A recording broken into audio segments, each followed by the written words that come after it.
વલસાડ સાંસદ રાત્રિના પહોંચી બિસ્માર માર્ગને લઈ હાઈવે ઓથોરિટીના અધિકારીઓને બોલાવી ખાડાઓ પુરાવ્યા।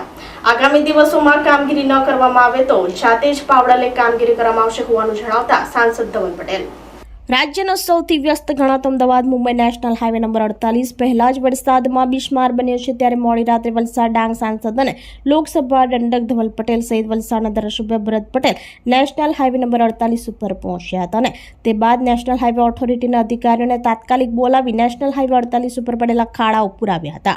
સાથે હાઈવે પર અનેક જગ્યાઓ પર પડેલા ખાડા તથા નેશનલ હાઈવે પર પાણી ભરાવાની જગ્યાઓ પર વહેલી તકે કામગીરી કરવામાં આવે એ માટે સૂચનાઓ આપવામાં આવી હતી। જો આગામી દિવસોમાં કામગીરી ન કરવામાં આવે તો સાંસદ દ્વારા જાતે જ પાવડા લઈ કામગીરી કરવામાં આવશે એવું જણાવ્યું હતું।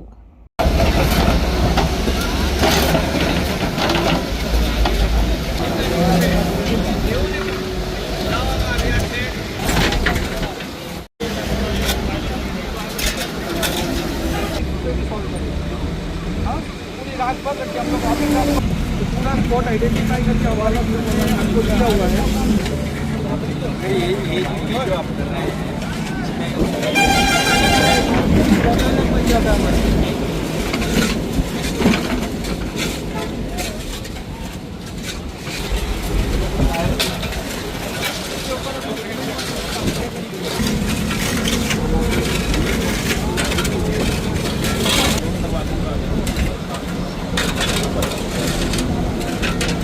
जी जे छेल्ला थोड़ा दिवस में पूरा दक्षिण गुजरात में अति भारे वरसाद थयो छे, एना लीधे पूरो NH48, 848 અને 56 જે વલસાડ ડાંગ લોકસભાના અંતર્ગત આવે છે એ બિસ્માર હાલતમાં છે।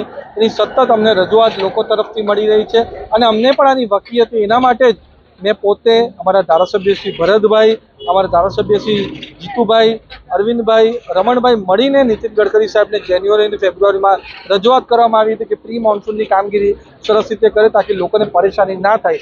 છતાં નેશનલ હાઈવે ઓથોરિટી ઓફ ઇન્ડિયાએ જે કામગીરી જેટલી કરવાની હતી એ કામગીરી નથી, અમારી અપેક્ષા પ્રમાણે નથી થઈ। એના લીધે રોડ બિસ્માર હાલતમાં છે ને સરસ રીતે કામગીરી થાય એના માટે હું અને ધારાસભ્યશ્રી પોતે સ્થળ પર આવા જેટલા સ્પોટ મેં આઈડેન્ટિફાઈ કરી પોતે સ્થળ પર ગયા છે।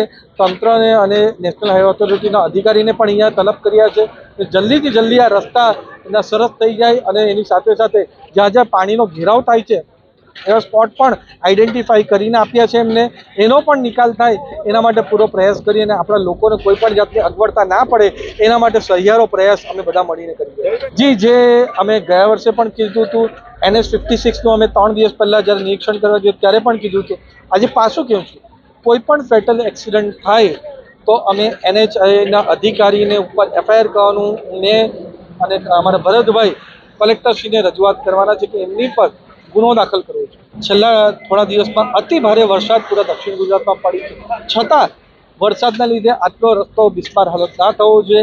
એટલે જ અમે સ્થળ પર કઈ જાતનું મટીરિયલ રાખી રહ્યા છે અને કઈ જાતની કામગીરી થઈ રહી છે એ નિરીક્ષણ કરવા માટે અને અમે સતત આજે પહેલું નિરીક્ષણ નથી, અમે અવારનવાર આનું નિરીક્ષણ કરવાના છે અને સિમેન્ટ અને કોન્ક્રીટથી સરસ રસ્તા બને તાકી આવનારા પૂરા ચોમાસામાં અહીંયા કોઈ પણ જાતના રસ્તા ના તૂટે એના માટે પૂરો પ્રયાસ કરે છે અને વરસાદ પતી જાય, ડ્રાય સ્પેલ મળે ત્યારે આનું પરમાનન્ટ સોલ્યુશન કઈ રીતના બને એના માટે પણ પૂરો પ્રયાસ અમે કરીશું। જેટલા પણ કોન્ટ્રાક્ટર છે એના ખિલાફ સ્ટ્રિક્ટ એક્શન લે એના માટે હું નેશનલ હાઈવે ઓથોરિટી ઓફ ઇન્ડિયાને રજૂઆત કરવાનું છે કે આવા કોઈ પણ કોન્ટ્રાક્ટરને ચલાવી લેવામાં આવશે નહીં।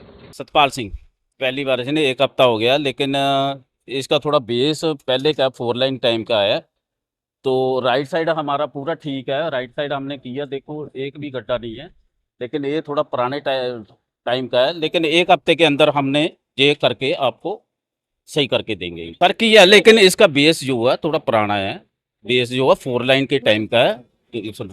हाँ, तो जो पहले का 4 लाइन है सर, उसके टाइम का ये बेस है, बेस के भी ऊपर चलता है, वो नया बेस है, इसीलिए देखो उधर कोई प्रॉब्लम नहीं है। लेकिन जहाँ जो 100 मीटर का जो पैच हुआ हम करने के लिए तैयार, लेकिन सर बेस का भी तो होता ना सर। लेकिन हम 1 साल पहले ही आए हैं, लेकिन हमने जो काम किया राइट साइड पे किया है, अब हम इसको भी टेक ओवर कर रहे हैं, तो 1 हफ्ते के अंदर अंदर हम करके देंगे जो भी सर देंगे। ये जो बरसात ही इतनी है तो लेकिन सर MP साहब ने बोल दिया, अब हम उनको दे दिया आश्वासन के 1 हफ्ते के अंदर हम करके देंगे। सर हम करके दे रहे हैं, हम इसका कर रहे हैं। આપણી સંકલ્પ ન્યૂઝ ચેનલને સબસ્ક્રાઇબ અને લાઇક કરો, બેલ આઇકન દબાવો જેથી આવનાર ન્યૂઝ અપડેટ્સની નોટિફિકેશન આપના મોબાઈલ પર સૌથી પહેલાં પહોંચે. Like, subscribe and share the video.